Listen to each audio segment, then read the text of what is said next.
এই পাশের বাড়ির দাদাকে দেখেছো? সকালবেলা যখন স্নান করতে যায় না, আমি লুকিয়ে লুকিয়ে দেখে নি।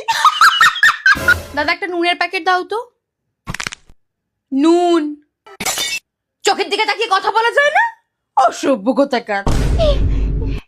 সরি গো দাদা, চোট লেগে গেছে। তোমার লাগেনি তো?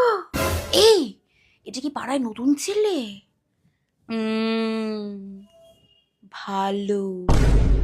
বাবা গোপাল, আমার বাড়ি আসিস না কেন? আমি কি তোকে কাঁচা খেয়ে নেবো নাকি? এই অতনুর ছেলেকে ওটা কে পড়াতে আসে গো সাইকেল করে? এই সেই দেখতে চাপ চাপ দাঁড়িয়ে চশমা পরে।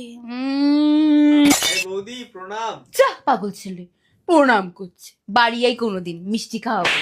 ভারী সিলিন্ডারটা না তুলতে পারছি না, তুমি একটু হেল্প করে দেবে দাদা? একটা বিয়ে বাড়ি গেলাম, কোনো ছেলে নেই। বরটা কিন্তু আবার আমার দিকে তাকাচ্ছিল জানো। কি বলবো পল্লবীর মা, পাড়াতে একটা লোক আমাকে বৌদির চোখে দেখে না। তাহলে নিশ্চয়ই আন্টির চোখে দেখে।